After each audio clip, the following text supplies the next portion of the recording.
Hello, my friends. Welcome to the Four Chains, and we are back in Milan, Italy.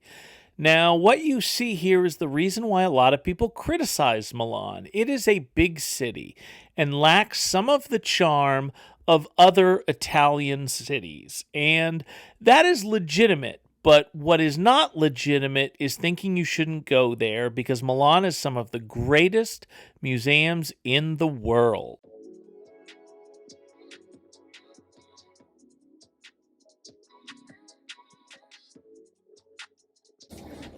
Va bene, se ti chiedo dei tuoi Tatuaggi, sì. tatuaggi, Ok, allora, Leonardo DiCaprio, The Wolf of Wall Street, sì, Martin Scorsese, Martin Scorsese, yeah. il migliore, Sì, il migliore. Questo è la locandina, il poster del film di The Wolf of Wall Street sì, con un triangolo che è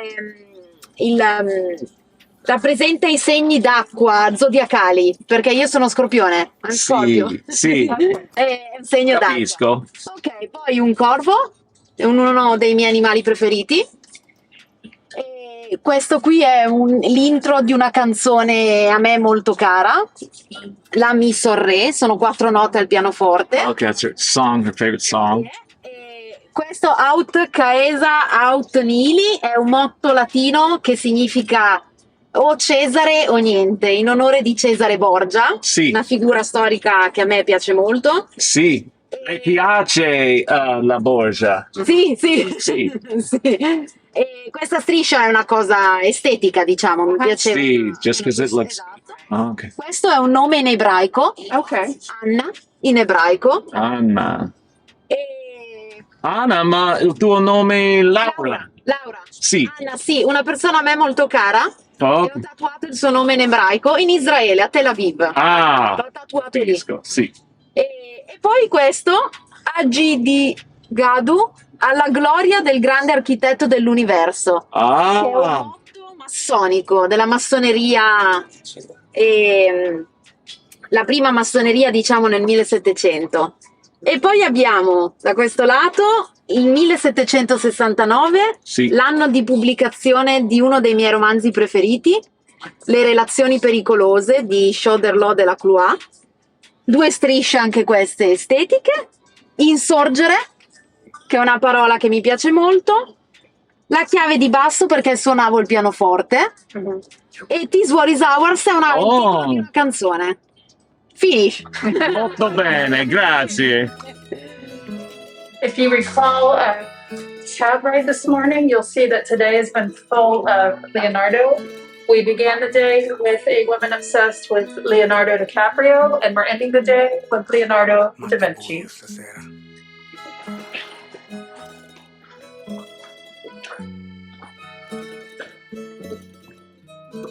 So where are we today? The Leonardo Da Vinci National Museum of Science and Technology. I believe we will confirm that I said that exactly right, but this is an example of an antique pharmacy or apothecary. Di trovare la luna. This space was created in the 1950s to evoke the atmosphere of the religious complex that hosted the museum and to show an example of the combination of art, science, and technology. Magari si affaccia. Sarebbe bello, no? Tu la chiami e lei si affaccia. Non c'è niente da fare, la bianca stasera non c'è.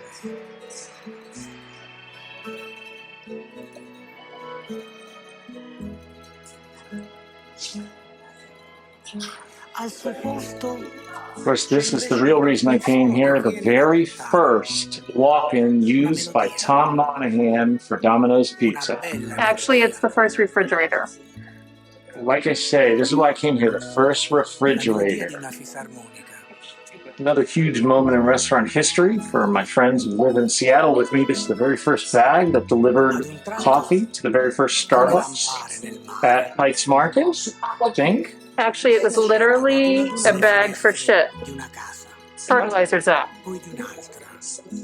Okay, I stand corrected. This is the very first bag of shit. fino ad illuminare tutta la strada. Tutti a cercare la melodia nella notte.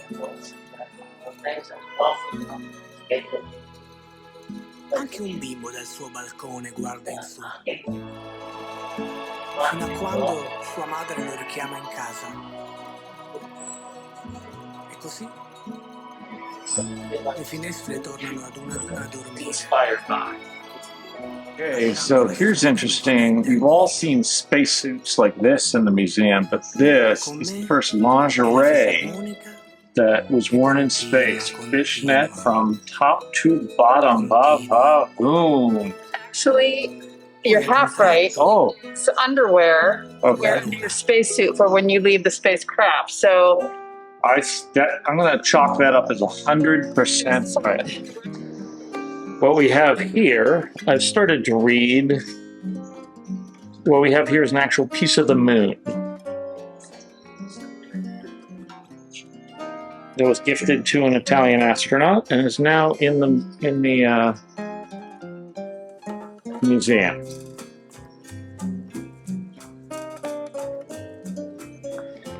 What I'm not a big fan of is being in a museum with ancient artifacts and eventually getting to the point of artifacts that I used when I was alive. Those of you who love cell phones, telephones used to be attached to the wall and a cord. So I'm really hoping I will never get drunk enough on camera to tell my most embarrassing answering machine story. But it used to be that you only got your messages when you got home and rewound the cassette tape and hit play. And it looked like this. see? Arrivederci. Hey, what do we have here? This is the original hole, but then they decided to move from this to this, so you don't get splinters when you're doing your split. Oh, strippers didn't like this? That makes sense. Le onde sonore della mia voce trasformate in segnali elettrici a bassa frequenza percorrono grandi distanze per raggiungere un potente trasmettitore che genera segnali ad alta frequenza. I segnali combinati si attua l'antenna che emette le onde di giungimento.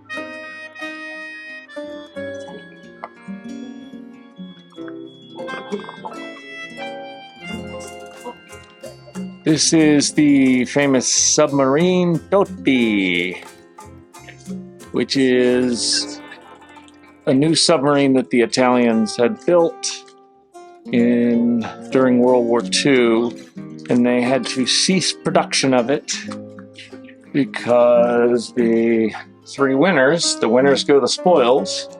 So you can see there, Roosevelt, Churchill, and Stalin decided that until the defeated nations were allowed back into the United Nations, they could not build any more weapons of war.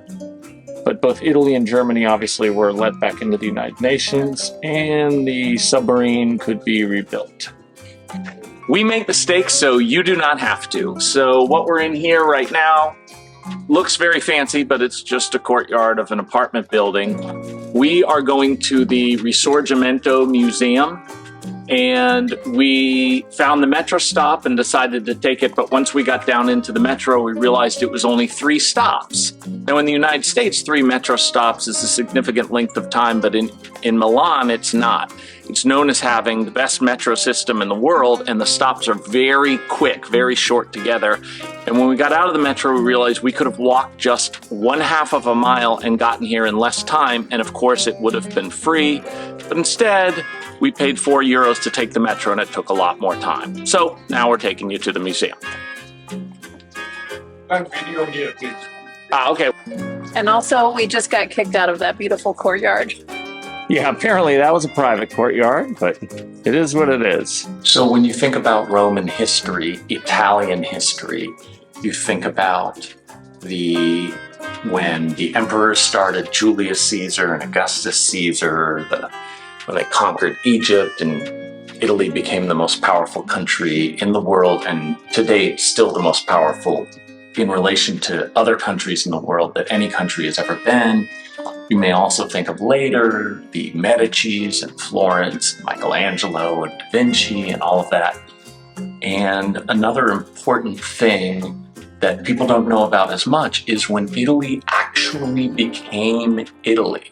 Because when all of that was happening, there was no Italy. There was no tricolor flag. You'll never see Augustus or Julius Caesar holding the tricolor flag or the Medicis celebrating that. That only happened when Italy was unified, when Napoleon conquered the Austrians and when Victor Emmanuel came and conquered Italy ostensibly for the Italians. But Napoleon played a role that I don't think a lot of people understand in that conquest. And here we have some amazing artifacts from this. If you look at this, this is the actual crown.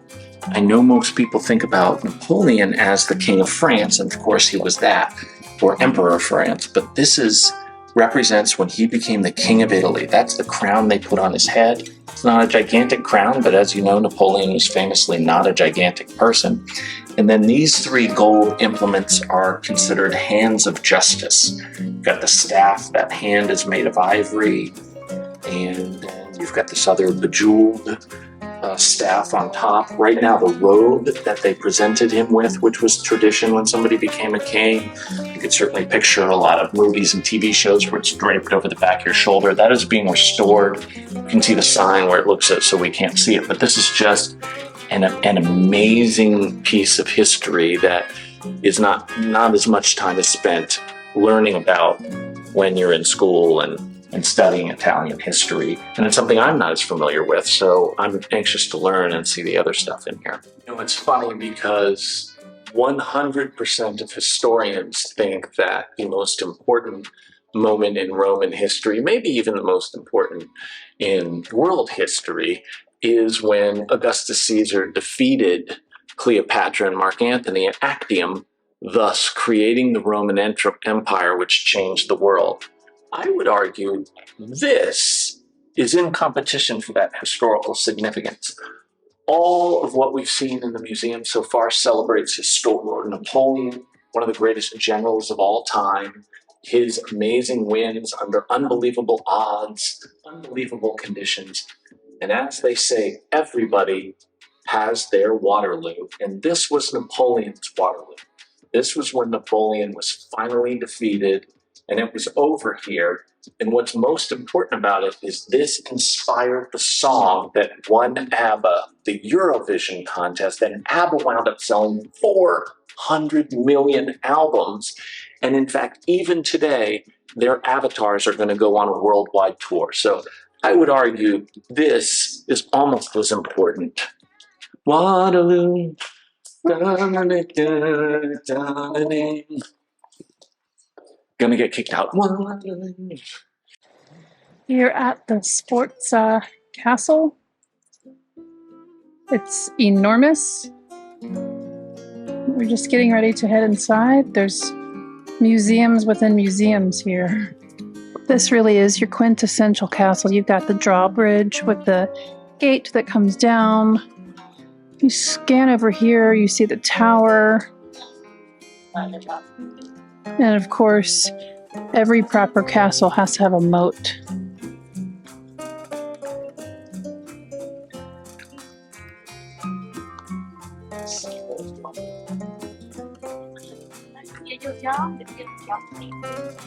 The water would go under here.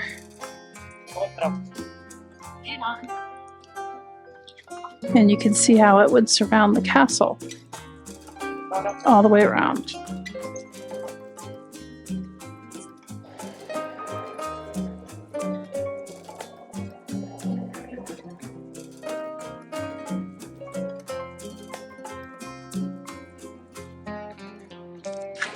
This might just be me, but if I come up on this guy, there's only one place my sword is going.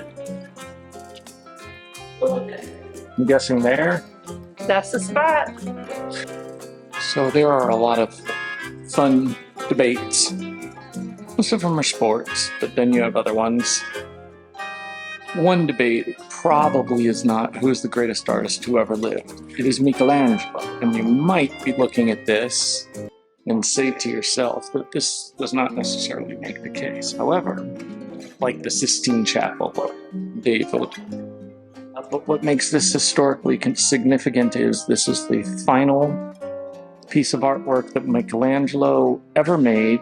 He did not finish it, as you can see, but he was making this when he was in his 90s and he died. As you can see, Jesus's shoulder, Jesus coming out of her shoulder. Jesus has been crucified and she is mourning his death. And it's a museum of only one piece because it is so historically significant. This is the fourth Pieta by Michelangelo and the last.